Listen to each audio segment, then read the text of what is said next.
Hello बच्चों, let's read this question. Let t be the tangent to the ellipse e x square plus 4y square is equal to 5 at the point p 1 comma 1 if the area of the region bounded by the tangent t ellipse e lines x is equal to 1 and x is equal to root 5 is alpha root 5 plus beta plus gamma cos inverse 1 upon root 5 then mod of alpha plus beta plus gamma is equal to. तो यहाँ पे हमें देखो mod of alpha plus beta plus gamma का value बताना है. Start कर लेते हैं हम की कॉन्सेप्ट से. तो यहाँ पर देखो हम एक इंटीग्रेशन का फॉर्मूला जानते हैं. X raise to power n का इंटीग्रेशन क्या होता है? X raise to power n plus one upon n plus one plus में सी, जहाँ पे एन कोई भी कॉन्स्टेंट हो सकता है -1 के अलावा. ठीक है, तो अब देखो एक बार हम डायग्राम बना के देख लेते हैं. मान लो ये हमारे कोऑर्डिनेट एक्सिस है इस तरीके से, सही है, और एक एलिप्स मान लो इस तरीके से आ रहा होगा. ये हमारा क्या है? एलिप्स है. इस पे मान लो एक पॉइंट है P जिसके कोऑर्डिनेट्स हमें पता है 1,1. इस पे टेंजेंट जा रही है इस तरीके से, P पे टेंजेंट इस तरीके से जा रही होगी, सही है. फिर उसके बाद देखो अगर ये पॉइंट P है ना 1,1, तो यहाँ पे हम क्या बोल सकते हैं कि एक लाइन आएगी x इज इक्वल टू 1 जो ऐसे पास कर रही है. मान लो x एक्सिस को S पॉइंट पे कट कर रही है 1,0 पे. फिर यहाँ पे देखो एलिप्स पे एक पॉइंट लाई करेगा रूट 5,0 और ये लाइन ऐसे जा रही होगी. ये लाइन है x is equal to root 5 की, और ये जो पॉइंट है ना इसको हम बोल देते हैं रूट 5,0. तो हमें देखो कौन सा एरिया चाहिए? हमें ये वाला एरिया चाहिए जो कि बाउंडेड है किससे? एलिप्स E से, लाइन x इज इक्वल टू 1 से, फिर x is equal to root 5 से, ठीक है, और टेंजेंट से. यानी कि देखो हमें कौन सा वाला एरिया चाहिए? हमें ये वाला एरिया चाहिए. ये जो स्मॉल एरिया आ रहा है ये वाला एरिया चाहिए. तो हम क्या करेंगे? पहले हम पूरा एरिया फाइंड आउट कर लेंगे. कौन से का? देखो ये वाला ऐसे जा रहा है, फिर ये टेंजेंट जो है वो कुछ इस तरीके से जा रही है. तो हम क्या करेंगे? पहले ये कंप्लीट एरिया फाइंड आउट कर लेंगे और उसमें से ये एलिप्स जितना जितना एरिया माइनस कर देंगे. ठीक है, तो ये बच जाएगा एरिया जो रिक्वायर्ड है. तो ये करने के लिए हम देखो सबसे पहले क्या करेंगे, यहाँ पे ये करने के लिए हम इक्वेशन लिखते हैं इस टेंजेंट की. तो किसी भी कर्व पर अगर कोई पॉइंट लाई कर रहा है उस पॉइंट पर हमें टेंजेंट की इक्वेशन लिखनी है. वो t इज इक्वल टू 0 होती है. ठीक है, और t इज इक्वल टू 0 में हम एक्स स्क्वायर को x(x1) से रिप्लेस कर देते हैं, y स्क्वायर को y(y1) से रिप्लेस कर देते हैं. तो अब देखो टेंजेंट का इक्वेशन क्या आएगा हमारे पास? यहाँ पे x स्क्वायर है तो x(x1) प्लस 4 कॉन्स्टेंट है, y स्क्वायर को y(y1) से रिप्लेस कर दिया इज इक्वल टू 5. अब x1 और y1 तो हमें पता है p के कोऑर्डिनेट्स जो कि 1,1 है. तो x plus 4y1 is equal to, sorry x plus 4y आएगा केवल, ये 5 के इक्वल है. तो यहाँ से अगर y का वैल्यू निकाल लेते हैं हम तो 5 माइनस एक्स अपॉन 4 आ जाएगा. और एलिप्स की इक्वेशन से अगर हम निकाल लेते हैं किसका वैल्यू? y स्क्वायर का, तो वो आ जाएगा 5 माइनस एक्स स्क्वायर अपॉन में 4. ठीक है, यानी कि अगर हम वैल्यू निकाल रहे हैं y का तो वो आ जाएगा root of 5 minus x square और अपॉन में आ जाएगा 2. ठीक है, तो अब देखो हम जो एरिया है यानी कि इंटीग्रल का यूज़ करेंगे एरिया फाइंड आउट करने के लिए. तो हम क्या बोल सकते हैं कि जो रिक्वायर्ड एरिया है, एरिया को a बोल देते हैं, वो किसके इक्वल आएगा? देखो x कोऑर्डिनेट में हम 1 से रूट 5 तक जा रहे हैं तो 1 से रूट 5, और टेंजेंट की इक्वेशन से हम y का वैल्यू रख देते हैं तो 5 माइनस एक्स अपॉन 4. यानी एरिया अंडर डिस कर्व हम निकाल रहे हैं 1 से रूट 5 तक, तो ये कंप्लीट एरिया आ जाएगा. ठीक है, फिर इसमें से हम सब्ट्रैक्ट कर देंगे किसको?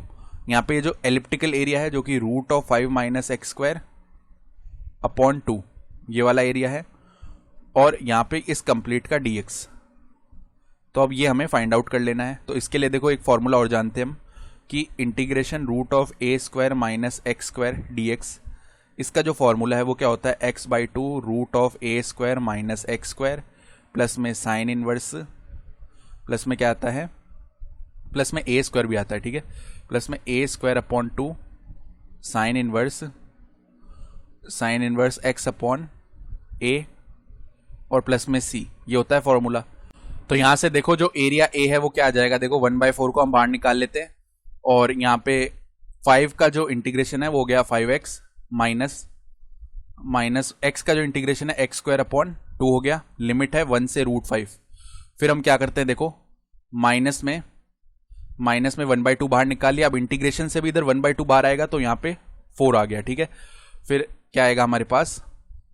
फिर जो वैल्यू बनेगा वो होगा x root of 5 minus x square plus में 5 साइन